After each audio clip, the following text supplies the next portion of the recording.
কুমিল্লা সদর দক্ষিণে জমি সংক্রান্ত বিরোধের জেরে জোড়া খুনের ঘটনায় ৬ জনকে মৃত্যুদণ্ড ও ৭ জনকে যাবজ্জীবন কারাদণ্ড দিয়েছে আদালত। সোমবার ১৫ জুলাই কুমিল্লার অতিরিক্ত জেলা ও দায়রা জজ আদালতের বিচারক মোহাম্মদ জাহাঙ্গীর হোসেন এই রায় দেন। রায় ঘোষণার সময় আদালতের ১৫ জন আসামির মধ্যে ১২ জন উপস্থিত ছিলেন। বেকসুর খালাস পেয়েছেন ২ জন এবং পলাতক ছিলেন ৩ আসামি। দণ্ডপ্রাপ্ত প্রত্যেক আসামিকে ৫০,০০০ টাকা করে জরিমানা করেছে আদালত। ৬ জন মৃত্যুদণ্ডপ্রাপ্ত আসামিরা হলেন তুফাইল আহমেদ তুতা, কামাল হোসেন, মোহাম্মদ মামুন, আলমগীর হোসেন, বাবুল ও হারুনুর রশিদ।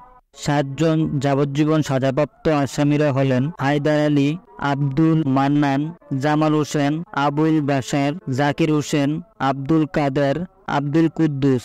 কুমিল্লা আদালতের সহকারী কৌঁসুলি মোহাম্মদ জহিরুল ইসলাম এলিম জানান, সদর দক্ষিণ থানার মামলা নাম্বার ৩০, তারিখ ছিল ১৩/৮/১৬। জায়গা সম্পত্তি নিয়ে দুই পক্ষের মধ্যে কিছু ঝগড়াঝাটি ছিল। এক পর্যায়ে তারা সিদ্ধান্ত নিলেন যে এদেরকে হত্যা করবেন বা খুন করে ফেলবেন। এই ধরনের একটা মানসিক চিন্তা তারা করলেন। করার পরেই এই ঘটনা ঘটাইলেন। ১২/৮/১৬ রাত ৮টা ২০ সময় ওই এলাকায় তারা একটা চা দোকানে এই ২ জন ছিল। এশার নামাজের জন্য এশা আজান দিছে। এশার নামাজের পরবর্তীতে সামনে একটা মসজিদ আছে, ওখানে এরা চা দোকানে ছিল। এই চা দোকানে তাদেরকে ঘেরাও করছে। এই আসামিরা সহ আরও বিদেশ চলে গেছে না ২ জন, এরা সহ মামুন বিদেশ চলে গেছে, তারা সহ ঘেরাও করলো। ঘেরাও করার পরে এদেরকে নৃশংসভাবে প্রথমে এক ভাইকে আঘাত করলো। আঘাত করার পরে ওই ভাই বাধা দিল। ওই ভাইকে সহ ২ জন, এখানে ২টা খুন এসছে একই সময়, গিয়াসুদ্দিন এবং জামাল। তারা আপন 2 ভাই। 2 ভাইকে হত্যা করছে তারা কিরিজ, দাও, সেরিম, হকি স্টিক এবং বিভিন্ন ধরনের আগ্নেয়াস্ত্র দিয়া তাদেরকে কোবাইয়া নৃশংসভাবে হত্যা করছে। আদালত আজকে প্রকাশ্য আদালতে আসামিদের ভিতরে ৬ জনকে, এই চতুর্থ আদালত জাহাঙ্গীর আলম সাহেব আজকে প্রকাশ্য আদালতে তাদের রায় উনি ঘোষণা করলেন।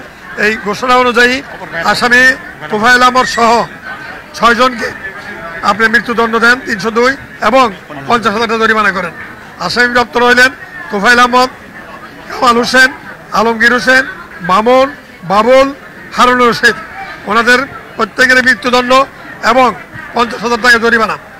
আর বাকি ৭ জন আসামিকে আপনার বলতেছি ৭ জন আসামিকে যাবজ্জীবন এবং সেই সাথে ৫০,০০০ টাকা জরিমানা রায় দেন। এই যে যাদেরকে যাবজ্জীবন কারাদণ্ডে দণ্ডিত করলেন ওনারা হলেন ১ নম্বর হায়দার আলী, ২ আব্দুল মান্নান, ৩ জামাল হোসেন, ৪ বাবুল বাশার, কাজী জাকির হোসেন, আব্দুল কাদের, আব্দুল কুদ্দুস। ওনাদেরকে যাবজ্জীবন কারাদণ্ড ৫০,০০০ জরিমানা করে। আর এই মুকদ্দমায় সব সাক্ষী প্রমাণের পরে প্রমাণিত হয়েছে যে মোহাম্মদ আমান এবং মোহাম্মদ সেলিম এই ২ জন নির্ভর ছিলেন। তাদের বিরুদ্ধে বাদীর আনিত কোনো সাক্ষী প্রমাণ করতে পারেন নাই। তারা এই ২ জনকে বিজ্ঞ আদালত সার্বিক বিবেচনায় এই ২ জনকে বেকসুর খালাস প্রদান করে। মোট ১৩ জনকে দণ্ডিত করে, ২ জন খালাস। বাদী তার ন্যায় বিচার পেয়েছেন এবং আমরা আশা করি এতে দেশে ন্যায় বিচার প্রতিষ্ঠা আর আইনের শাসন প্রতিষ্ঠিত হয়েছে এবং ভবিষ্যতেও আইনের শাসন প্রতিষ্ঠিত থাকবে, এই আশাবাদ আমরা